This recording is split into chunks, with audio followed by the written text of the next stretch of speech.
KBS 여러분 안녕하십니까. 오늘 아침에 예고해드린 대로 특별기획을 진행합니다. 특별기획의 커다란 제목은 연금사회주의를 저지하라입니다. 오늘 첫 번째 시간으로 그리고 앞으로 한 7, 8번에 걸쳐서 우리 최완열 박사님을 모시고 특별기획을 진행하도록 하겠습니다. 박사님 나오셔서 감사합니다. 일어나셔서 수고 많으셨고요.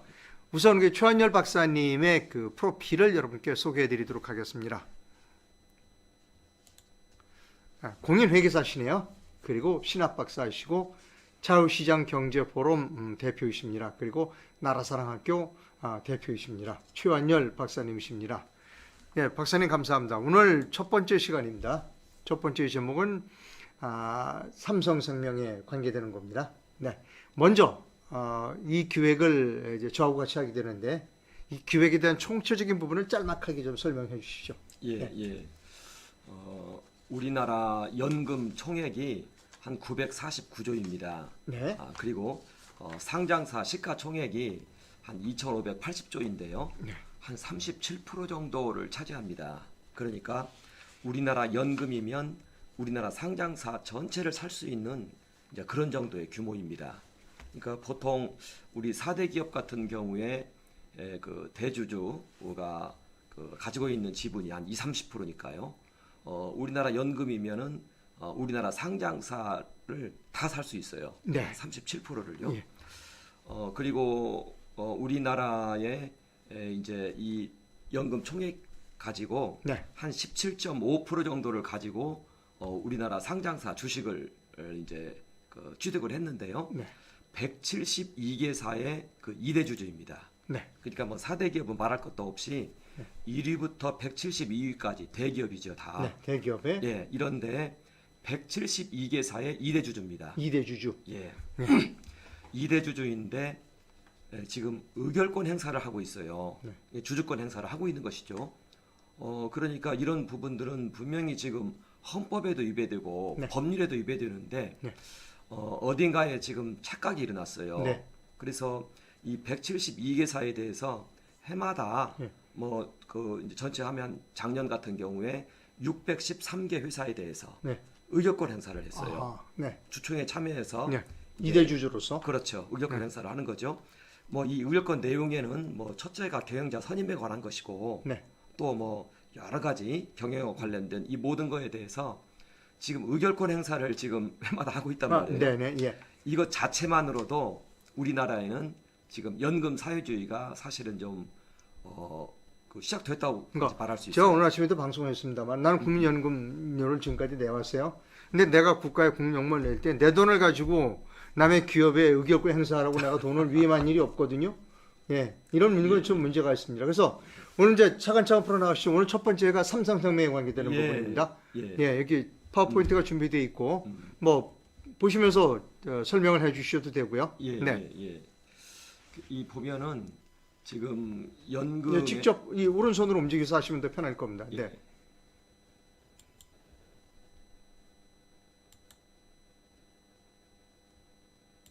자, 이제 그러면은 파워포인트를 지금부터 보시면서 자, 이제 하십시오. 네. 예. 이 삼성생명법이 이제 지금 국회에 계류 중에 있습니다. 삼성생명법이라는 게 법 이름이 삼성생명법에 보험업법인데 보험업법. 근데 일명 삼성업법이라고 하는 거예요. 예. 네. 보험업법 106조인데요. 네. 요게 이제 삼성생명에만 해당이 됩니다. 아, 그렇군요. 그래서 삼성생명법으로 네. 보통 불리우고 이제 있는데요. 네. 이게 이제 통과가 되면은요. 이제 현재 이재용 씨 지분이 21.2%, 네. 그리고 이제 연금이 10%, 네. 또 블랙락 펀드가 5%입니다. 네. 네. 그런데 이게 이제 통과가 되면은 네. 이재용 씨 지분에서 7%가 보니까 파워포인트에 그게 있는 것 같은데 내용이 지금 지분 부분이 날라갑니다. 예. 그래서 이제 좀 이따 한번 다시 한번 보고요. 네. 그게 날라가 버리면은 이제 결국은 이 삼성전자, 이 삼성생명이 삼성전자의 지분을 가지고 있으니까요. 이제 이 지분을 처분을 해야 돼요. 네. 그렇게 되면은 이제 결국은 이제 삼성 대주주 이재용 씨죠. 그게 지분이 이제 14%로 떨어집니다. 네. 그리고 국민연금이 10%, 블랙락 펀드가 5%. 네. 그런데 이 블랙락 펀드가 좀 아, 친중 그게 성격이 있던데요. 작은 거예요. 보니까 그걸 보여주면서 말씀 주시면 더 편치 그래요? 않을까요? 예, 예. 아까 있던데. 예. 여기 있는데요. 이걸 보고 설명 주시면 더 편할 텐데. 예, 네. 예, 예. 이게 통과되면은 이제 네. 저 법이 통과되면 결국은 이재용의 그 지분이 14.13으로 떨어진다 떨어지는 이거죠. 거죠. 그렇죠. 네. 그러면 이제 이재용 씨 혼자서 여기를 이제 운영할 수가 없어요. 네. 이 둘이 반대해 버리면은 이것은 회사 운영이 안 되는 국민연금하고 블랙락 펀드가 합치면 그렇죠. 이재용 씨보다 많아지네. 거예요. 그렇죠, 그렇죠. 아. 그러면 이걸 가리켜서 이제 삼자 운영 체제가 됩니다. 셋이 이재용, 국민연금, 블랙락 펀드 이 셋이 운영을 셋이 해야 돼요. 운영을 예. 해야 되는 예, 예. 삼두체제가 되네요. 삼두 체제가 되죠. 아하. 그리고 예. 이 국민연금은 국가죠, 국가. 국가 거니까. 예, 예. 예. 예. 국가가 바로 여기에 경영에 참여하거나 하진 않아요. 네. 이목이 있으니까. 네. 그러나 결정적인 것은 다 참여를 하겠죠. 그렇겠죠. 경영자 선임 문제도 이제 이재용 씨 혼자 마음대로 못해요. 그러니까 결국은 국가가 삼성의 최대 주주로 나서겠다 이런 얘기네요. 말하자면 여기서 힘을 합치면. 네. 여기서 증자 한번 쳐버리면은 예. 유상증자를 치면은요. 네. 유상증자를 치면은 그 이재용 씨는 돈이 없어서 못 따라와요. 네. 그러나 연금이나 블랙락 펀드는 네. 그 돈이 여기 이렇게 하면 예, 예. 여기 이렇게 표시가 되고요. 네. 예예예. 예. 그러면은 그 결국은 이제 결국은 다시요. 제가 요 움직이시는 건 잘 모르시는 것 같은데 이렇게 하시면 됩니다. 여기다 예, 화면에 예. 나갑니다. 네. 예, 예. 예. 그러면 결국은 이제 예. 그렇죠.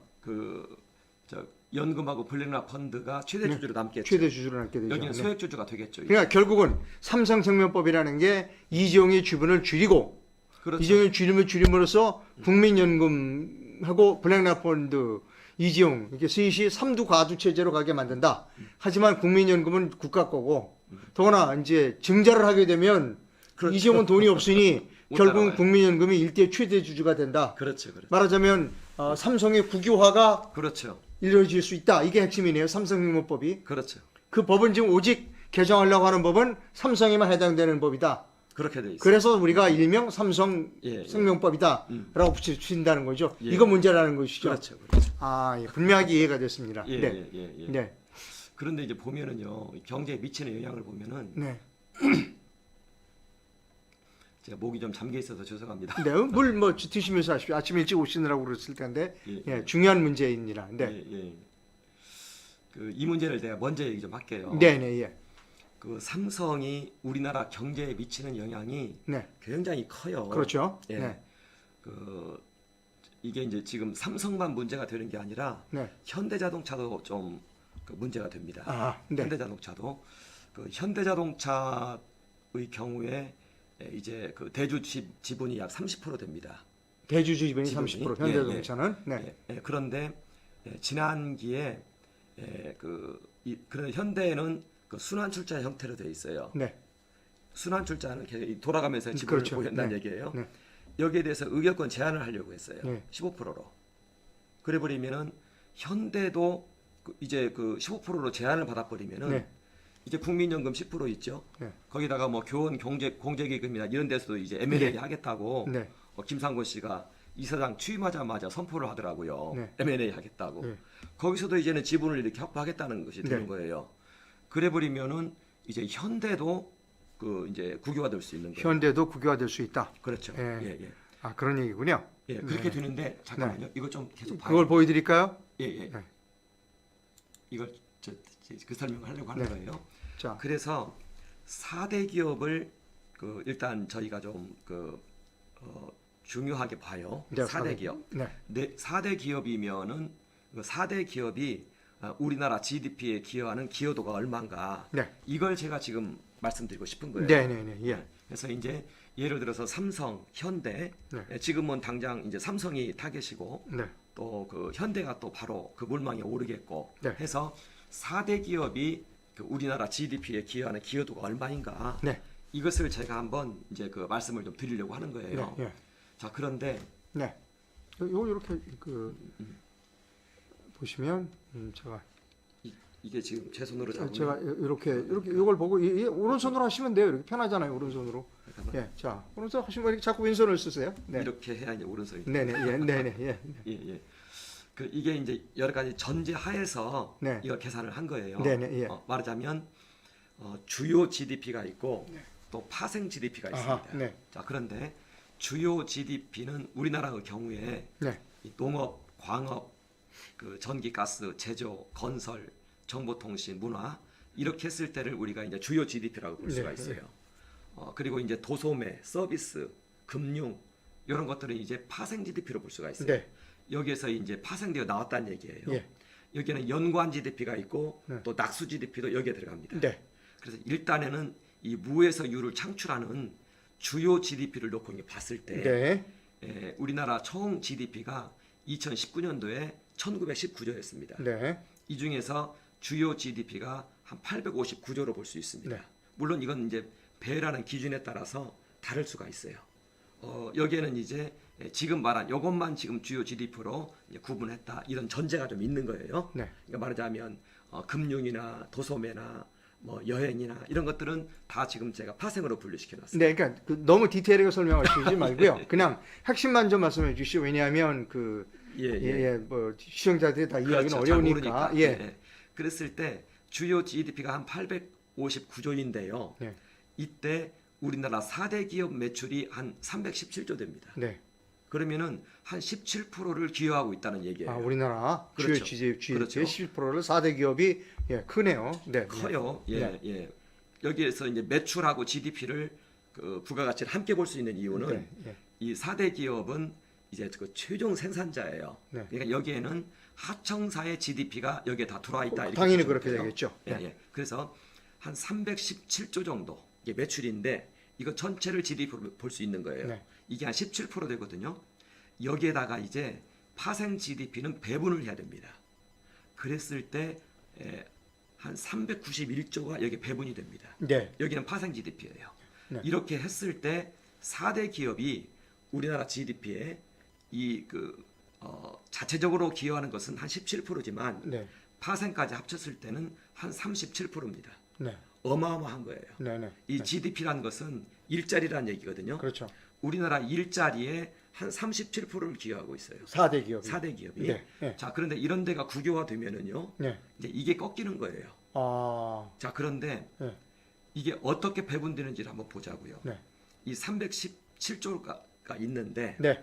이게 이제 그 하청사와 근로자에게 297조가 배분이 됩니다. 하청사하고 근로자에게 217조. 317조 중에 297조. 297조가 가네. 상당히 뭐 거의 다 가네. 거의 다 네. 가죠. 거의 하청사하고. 예, 네. 예, 예. 아, 네. 말하자면 그 자체 근로자에게 한 60조, 아. 하청사에게 237조. 7조가 가는 이 다 가는 거예요. 다 거의 다 간다고 보면 되겠네요. 298조. 네. 그러니까 이게 비율로 따지면 한 94% 정도가 갑니다. 네. 네. 그리고 이제 자본가에게 한 20조가 가는데 네.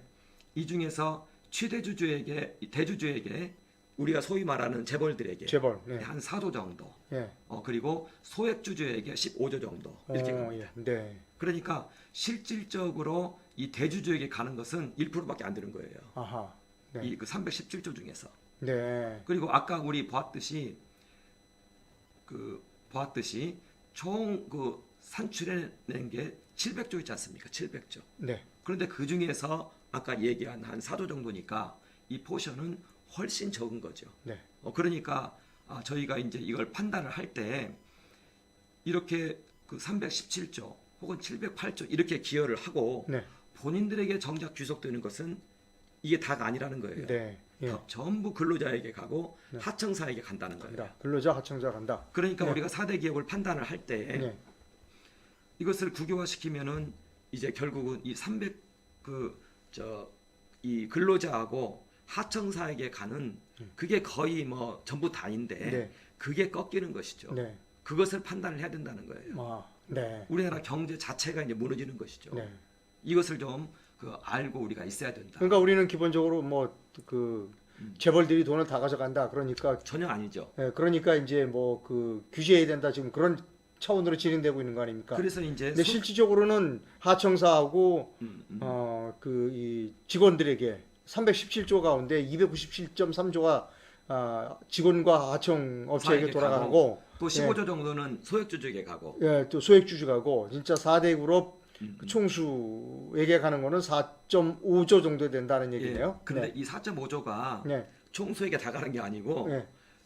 거기에서 이제 투자하고 있는 회사들 있죠. 네네. 아까 얘기한 삼성생명이나 아, 다 그런 데로 가요. 또. 예. 그렇죠. 아, 여기 있는 이 사조도 사조도. 그러한 그 다른 그 이제 주식을 가지고 예. 있는 예. 그러한 이제 다른 삼성생명이나 이런 네. 데로 가는 것이지 네. 대주주에게 가는 것이 아니에요. 그것도 보면. 네. 그 사조마저도. 사조마저도. 아, 그러니까 예. 우리가 경제 민주화를 얘기할 때 네. 이렇게 소득 재분배에서 그걸 찾아야지 네. 소유 자체를 가지고 아, 이걸 국가가 저거 한다. 그래 버리면은 이것은 이제 자유민주주의 시장 경제의 질서를 해치는 것이 되는 거죠. 아주 중요한 말씀하셨어요. 소득 민주화를 얘기할 때, 예, 소득 민주화를 얘기할 때, 그러니까 소득 경제 재분배. 민주화, 경제 민주화를 이야기할 때, 예, 예, 소득 재분배를 가지고 얘기를 하는 것이지. 소득의 재분배를 가지고 얘기하는 이야기한다. 것이지. 이렇게 소유 재분- 누가 얼마 갖고 누가 얼마 갖느냐. 예, 그렇죠. 예, 여기서 이제 보면은 이것은 소유 재분배가 적절하게 달성이 된 거예요. 네, 그런데 이제 이걸 가지고 소유 재분배를 하겠다. 네, 그래서 국가가 대기업을 장악하겠다. 네. 이것은 안 된다는 안 것이죠. 된다. 예. 네. 그것이 지금 추진되고 있는 삼성생명법이다. 그래서 삼성생명법을 네, 이제 사람들이 얘기를 할 때 네, 도대체 이게 이제 의도가 뭐냐? 의도가 뭐냐? 의도가 의도가 뭐냐? 있겠죠. 네. 예, 예. 모르는 건 아닐 텐데 저렇게 소득 재분배가 되고 있다는 거를 그들도 추진하는 사람들도 모르는 건 아닐 텐데. 의도가 뭐냐? 그러니까 국민을 속이고 의도하는 바가 있겠죠. 네. 의도가 뭐냐? 그렇죠. 어떻게 보면 국민을 속일 수도 있는 거죠. 네. 왜냐하면은 이제 저쪽에 사는 얘기는 소액주주를 위해서 지금 이 일을 하겠다고 얘기를 해요. 네. 아니 도대체 대기업을 국가가 그렇게 장악해서 뭐 하려고 그러는데 네. 이제 소액주주를 위해서 하겠다고 그래요. 네. 그런데 이 부분이 장하성 씨가 쓴 네. 한국 자본주의 책에 네. 이 소액주주 운동이 나와 있어요. 장하성 씨가 쓴 책에 예, 예. 소액주주 운동이라는 운동에 이 나와 있어요. 예. 소액주주가 뭔지. 네. 그런데 거기에서 말하는 그 소액주주는요, 민중민주주의예요. 민주주의. 예. 네. 그러니까 대기업이 경제를 떠받치고 있는데 네. 이 대주주를 해체를 해버리면 누가 이걸 운영하느냐. 네. 이런 상황에서 국가가 그 자리를 차지했으면 좋겠다라고 말하는 책이 이 책이에요. 국가가 국가가 대주주의 역할을 하면 해야 되겠다. 예. 그것이 좋다. 네. 이렇게 얘기를 해요. 국교화하겠다는 얘기는 기업을. 국교화 얘기죠. 그리고 그것은 공산주의가 아니라고 얘기해요. 그게 공산주의죠. 글쎄 공산주의네. 그 사회주의죠, 그게. 사회주의고 있고 공산주의죠. 그렇죠. 이제 마르크스가 고타강령 비판을 썼는데 이게 네. 지금 모든 좌파들의 교과서가 돼 있어요. 네. 그게 뭐냐? 공산주의로 가기 전 단계로 네. 사회주의로 가야 되는데 네. 사회주의는 뭐냐? 네. 민중들을 대표한 플로레타리아 지도자들이 네. 이 생산 수단을 장악하는 거예요. 네. 그게 이제 이 사회주의예요. 네. 그게. 예, 그러니까 이제 장하성 씨의 아까 얘기한 지금 제가 이거 얘기하고 있는 중입니다. 예. 다시 한번 그래요? 해보세요. 예. 네. 이 장하성 씨 책이 그 얘기하고 있는 거예요. 네. 경제 민주주의를 새롭게 정의를 해요. 정의로운 민주주의로 해가지고 네. 그게 뭐냐? 결국은 이 자본가의 그 자리를 국가가 대신하겠다. 대체하는 거. 예. 그게 이제 장하성 씨가 말하는 더 넓은 경제 민주화예요. 네. 그러면서 이제 이걸 국가 자본주의는 공산주의가 아니라고 이제 얘기를 해요. 근데 그건 거짓말이죠. 거짓말이다. 네. 학자가 그렇게 말하면 안 돼요. 네. 이것은 분명히 공산주의에서 자본주의에서 공산주의 혁명을 일으킬 때 네. 사회주의로 먼저 가라. 네. 대기업이나 이러한 네. 주요 생산수단을 장악해라. 과거에는 생산수단이 토지였어요. 네. 그런데 지금은 생산수단이 농업에서는 토지가 생산수단입니다. 그렇죠. 네. 토지를 장악하면 전체를 다 장악할 수가 있어요. 그렇죠. 농업에서는 농업에서는. 그렇죠. 그런데 공업에서는 이 기업이 생산수단입니다. 예. 그러니까 기업을 장악하면 생산수단을 장악하는 것이고 네. 그 생산수단에 속해 있는 모든 사람들을 다 장악하는 것이죠. 그렇죠. 네. 그러니까 대기업을 장악하면 아까 얘기한 37%의 일자리에 기여를 했잖아요. 네. 37%의 국민이 잡히는 거예요. 아하. 4대 기업만 국유화되면. 네. 생산수단을 장악하면은 네. 그 안에 있는 거기에서 소득을 누리는 모든 사람들이 다 장악이 돼요. 네. 삼성이 장악이 되면 하청사가 다 장악되는 거예요. 아하. 현대가 장악이 되면 네. 현대 하청사가 장악되는 거예요. 네. 4대 기업이 국가가 이제 개입하기 시작을 하면은 네. 거기에 있는 아까 그 17%라고 얘기했죠. 네. 17%가 장악이 돼요. 네. 하청사까지 다 하면은 그 다음에는 거기에서 이제 그 소득을 기여하고 있는 여러 네. 이러한 그런 데들이 함께도 장악이 되겠죠. 네. 그럼 37%가 장악을 할 수가 있는 거예요. 네. 이론적으로는 그렇다는 거예요. 네. 그러니까 4대 기업이 장악되면 4대 기업이 생산수단이 이 장악이 되면은 이제는 거기에 있는 직원뿐만 아니라 하청사 그리고 그 다음에 이제 연관 효과와 관련된 뭐 도소매 서비스 다 관련이 돼 있겠죠. 네. 다 이제 그 생산수단에 이것이 장악이 된 것이죠. 네. 그렇게 해서 국가 전체를 장악하는 것이 사회주의예요. 그들의 목표다. 그들의 목표죠. 지금 현재 지금 많은 사람들이 주사파 얘기를 하고 있는데 네. 네. 이 주사파들이 가지고 있는 이슈가 이거예요. 아하. 그러니까 이걸 잘 아셔야 돼요. 앞으로는 이제 이 문제가 이슈가 될 거예요. 아. 주사파 그러는데 네. 그들이 정작 목표로 하고 있는 것은 이거예요. 기업을 장악하겠다. 대기업 장악이에요. 대기업을 장악하면 그 안에 속해 있는 뭐 직원이라든지 하청사라든지 그런 모두 다 예. 장악할 수 있으니까. 자, 여기서 보세요. 네.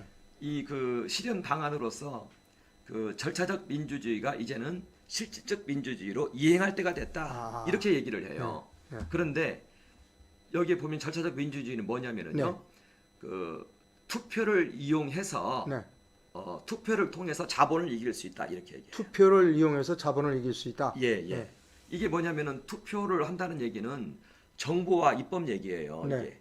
이것을 통해서 자본을 이길 수가 있다는 거예요. 네. 재벌 해체 문제를 이렇게 할 수 있다는 거예요. 아하. 이게 방법론이 이 책에 이제 기술이 돼 있는 거예요. 네. 아, 장하성의 책에 이런 내용이 있다는 거죠. 결국은 이제 이것을 말하고 있는 것이죠. 네. 이건 전문가만 읽어내요. 네. 그래서 제가 아마 이제 좀 이따 우리 대표님하고 얘기할 때 네.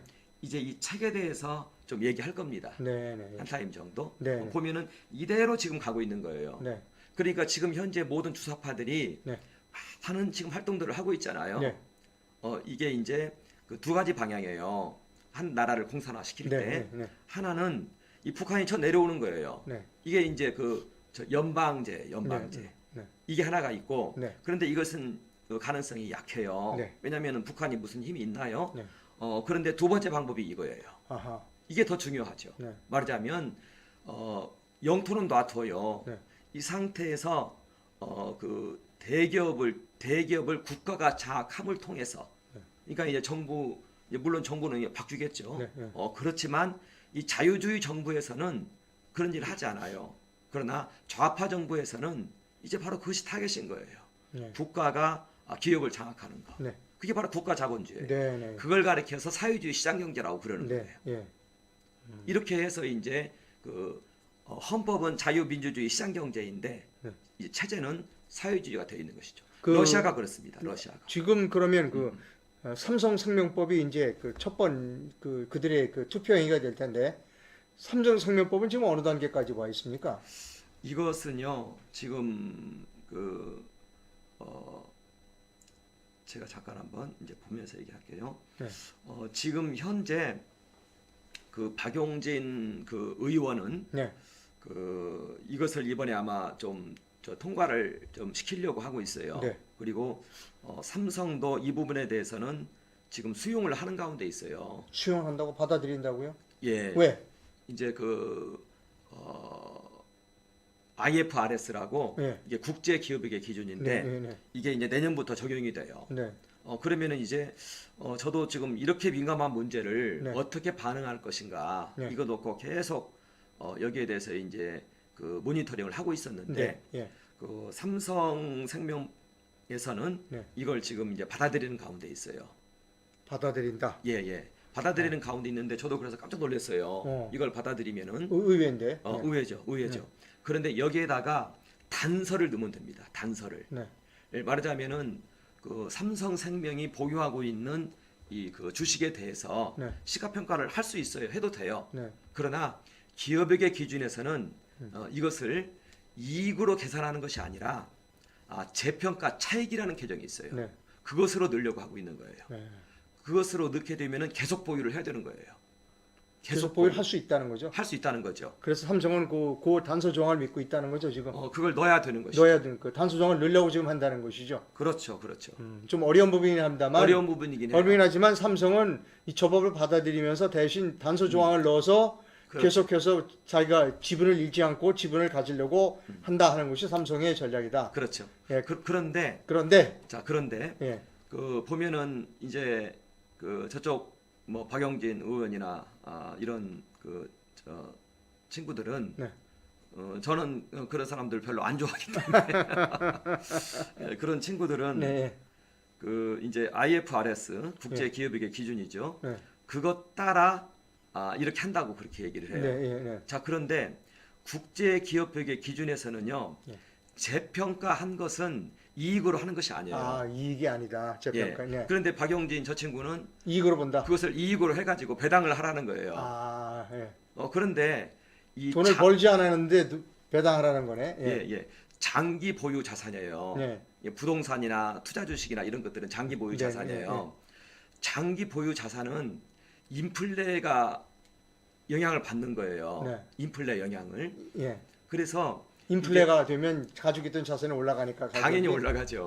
예, 그거는 박용진의 경우에는 그거를 세금으로 뭐 배당하고 세금 내라 이런 얘기입니다. 황당한 얘기 하고 있는 거예요. 예, 네. 그러니까 이제 그 삼성생명이 이번 네. 기가 지금 67기입니다.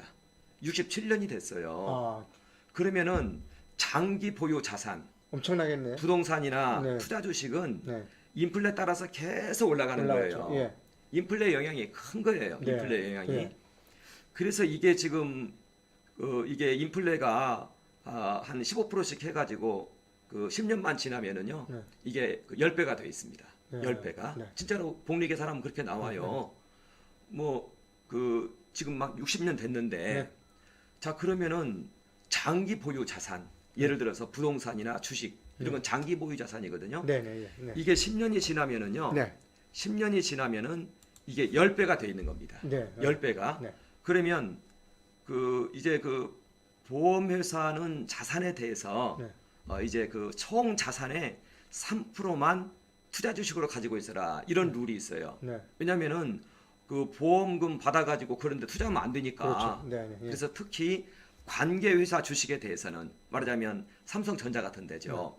이런 데에 대해서는 그 자산의 3%만 보유라 이렇게 돼 좀 있어요. 복잡한 부분으로 점점 들어가고 있어요. 예. 그러니까 이제 이것만 이해하면 돼요. 네, 네, 예. 그래서 그 이제 한도를 주었는데 네. 자 그런데 이 장기 보유 자산, 투자 주식이나 부동산 네. 이런 것들은 취득원가로 계산을 해야 된다는 거예요. 취득할 때의 가격. 네. 그렇죠. 말하자면 평가 증된 부분은 빼야 된다는 빼야 거예요. 네, 네. 평가된 부분은 기업의 기준도 그렇게 돼 있다는 거예요. 그러니까 이익으로 계산하는 것이 아니라 네. 재평가 적립금으로 계산하게끔 돼 있어요. 네. 처분을 못하게 돼 있어, 못하게 하고 있어요. 네. 그래서 만약에 삼성 생명에서 그걸 처분하면은요, 네. 기업의 기준 위배가 돼버립니다. 아하, 국제 회계 기준에 위배가 위배되네. 돼버려. 네. 처리 못해요 그렇게. 네. 이건 아마 주총 결의까지 맡아야 돼요. 네, 네. 이 그 박용진이가 말하는 그런 형태로 할 수 없어요. 네. 기업에게 기준에 네, 네. 예. 말하자면 장기 보유 자산에 대해서는 네. 평가를 시가 평가를 한 다음에 네. 계상을 한 다음에 네. 그 평가층에 해당되는 금액은 네. 자본 계정으로 넣게 돼 있어요. 자본 개념으로 넣어라. 네. 자본 계정으로 넣게 돼 있어요. 네, 네. 그러니까 그건 처분 못하게 돼 있어요. 네, 네. 그런데 박용진은 그러니까 일부분만 차용해다가 네. 거기다 지금 반영을 하고 있는 거예요. 네. 그러니까 그것은 기업의 기준에 의하면 그거 처분 못해요. 자, 그 이제 저 일부러 좀 마감하도록 하겠습니다. 그러니까 그 이제 우리 그 박사님 뭐 준비하시는 부분이 상당히 많으시지만 시간도 예, 있고 예. 그다음에 들어가다 보니까 점점 깊은 부분이 있어서 그렇죠. 일부는 여기서 마감한다. 일부 이렇게 이해하면 되겠습니까? 그러니까 그 지금 삼성생명법을 통과가 되면 이재용이 가지고 있는 지분이 팔아야 되고 그렇게 되면 국민연금하고 블랙락인가요?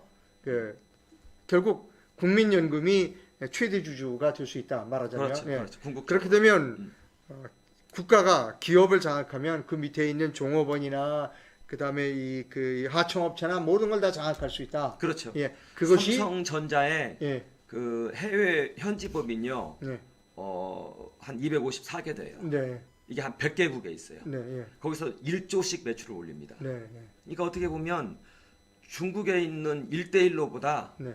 이 삼성전자 하나 국유화하는 게 더 네. 파워가 커요. 아, 네. 네. 예. 어마어마하죠. 야, 근데 이제 이거를 막아야 되는데 걱정이다 지금 이런 말씀이시죠? 이것은 이제 제가 판단할 때 네. 이것은 기업의 기준에도 기업의 기준을 이용하고 있잖아요. 어긋나고, 위배되어 있어요. 위배돼 있고. 기업의 기준은 그거 처분 못해요. 네. 그거 하려면 주총 결의해야 돼요. 예, 네. 네. 그 기업의 기준을 지금 전혀 모르고 하고 있는 얘기예요. 그, 기업의 기준은 시가평가를 한 다음에 네. 그걸 자본으로 계산하게끔 돼 있지. 그것을 이지용이가 마음대로 처분 처분 못한다는 못해요. 거죠. 그걸 지금 처분하라고 강조하고 있는 거죠. 법은. 삼성생명이 처분을 생명. 해야 되는데 네. 삼성생명에서 그거 처분하려면은 처분 못하게 돼 있어요. 기업의 기준에. 네. 재평가 적립금으로 올리고 돼 있고 네. 만약 그걸 처분한다면은 그건 주총 결의를 해야 될 거예요. 예, 예. 바로 의견거절 나와버려요. 네. 그거 박용진이 말하는 것처럼 회계 처리하면은 네.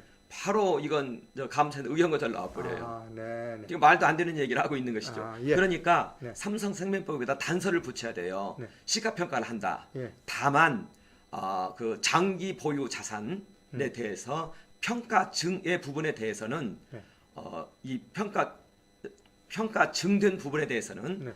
이제 기준 가격 산정할 때 제외되어야 된다. 네. 이 단서가 들어가야죠. 네. 처분하지 못하도록 해야 된다는 것이죠. 그렇죠. 네. 여기까지 1부를 하겠습니다. 잠시 후에 이제 2부 하겠습니다. 좀 재미도 있었고 흥미도 있었고 매우 중요하구나라고 하는 걸 알 수 있었고요.